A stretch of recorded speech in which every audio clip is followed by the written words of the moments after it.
নমস্কার, আপনারা দেখছেন বাংলা নিউজ এক্সপ্রেস। এই মুহূর্তে সবচেয়ে বড় খবর, অভিনব কৌশলে চুরির ঘটনায় নতুন করে চাঞ্চল্য সৃষ্টি হয়েছে নদিয়ার শান্তিপুরে।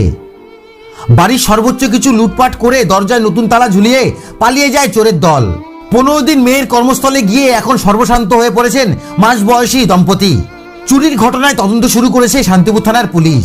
চাঞ্চল্যকর ঘটনাটি নদিয়ার শান্তিপুর থানার গোপালপুর এলাকায়।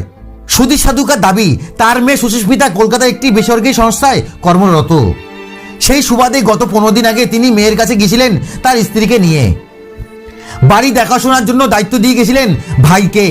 ভাই এতদিন বাড়িতে থাকলেও গতকাল বাড়িতে তিনি ছিলেন না।